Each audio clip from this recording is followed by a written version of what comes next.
ఒకవైపు పెళ్లి ఏర్పాట్లు, మరోవైపు కొత్త జీవితంపై ఎన్నో ఆశలు. కానీ విధి మాత్రం మరోలా నిర్ణయించింది.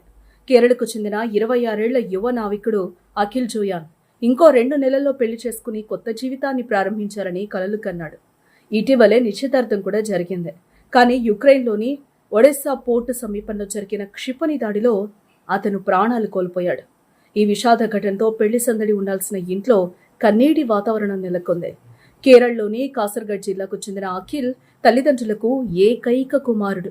కేవలం 19 ఏళ్ల వయసులోనే మెర్చెంట్ నేవీలో చేరి గత 6 సంవత్సరాలుగా ఎంవి గోల్డెన్ లియో అనే వాణిజ్య నౌకలో పనిచేస్తూ ఉన్నారు. కుటుంబానికి అండగా నిలుస్తూ భవిష్యత్తు కోసం ఎంతో కష్టపడ్డారు. కొన్ని వారాల క్రితమే అతనికి నిశ్చితార్థం జరిగింది. బంధువులు, కుటుంబ సభ్యుల సమక్షంలో ఆనందంగా జరిగిన ఆ వేడుక తర్వాత మరో 2 నెలల్లో వివాహం చేసుకోవాలని నిర్ణయించారు. అంతేకాదు, పెళ్లికి ముందు మరింత మంచి ఉద్యోగంలో చేరాలని కూడా అఖిల్ భావించినట్లు కుటుంబ సభ్యులు చెప్తూ ఉన్నారు. అందుకే నెల రోజుల క్రితమే తిరిగి విధుల్లో చేరారు. కానీ అదే ప్రయాణం అతని జీవితంలో చివరిదైంది. యుక్రెయిన్లోని ఒడెస్సా పోర్టు నుంచి బయలుదేరిన ఎంవి గోల్డెన్ లియో నౌకపై క్షిపణి దాడి జరిగింది. యుక్రెయిన్ అధికారులు ఈ దాడికి రష్యానే కారణమని ఆరోపించారు. ఈ దాడిలో అఖిల్తో పాటు మరో 3 భారతీయులు ప్రాణాలు కోల్పోయారు.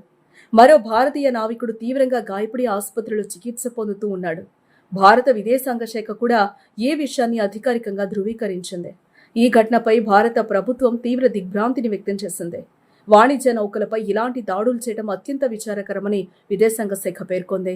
అమాయక పౌరుల ప్రాణాలకు ముప్పు కలిగించే చర్యలు ఎట్టి పరిస్థితుల్లోనూ జరగకూడదని స్పష్టం చేసింది. అలాగే యుక్రెయిన్లోని భారత రాయబార కార్యాలయం పరిస్థితిని ఎప్పటికప్పుడు పర్యవేక్షిస్తూ బాధిత కుటుంబాలకు అవసరమైన సహాయం అందిస్తున్నట్లు తెలిపింది. ఇక అఖిల్ మృతదేహాన్ని స్వదేశానికి తీసుకురావడానికి కేంద్ర ప్రభుత్వం చర్యలు ప్రారంభించింది. రష్యా కాన్సులేట్ విదేశాంగ శాఖతో కలిసి సమన్వయం కొనసాగుతోందని కేరళ ముఖ్యమంత్రి కార్యాలయం వెల్లడించింది. కుటుంబ సభ్యులకు అన్ని విధాల సహాయం అందిస్తామని అధికారులు హామీ ఇచ్చారు. ఒకప్పుడు పెళ్లి ఏర్పాట్లతో సందడిగా ఉన్న ఆ ఇంట్లో ఇప్పుడు నిశ్శబ్దం మాత్రమే మిగిలింది. కుమారుడి పెళ్లిని ఘనంగా చేయాలని కలలు కన్న తల్లిదండ్రులు ఇప్పుడు అతని పార్థివ దేహం కోసం ఎదురుచూస్తూ ఉన్నారు. యుద్ధం ఎక్కడ జరిగినా దాని మూల్యం చెల్లించేది చాలాసార్లు అమాయకులే. అఖిల్ జోయాన్ కథ కూడా అలాంటి విషాదగాథగానే మిగిలిపోయింది.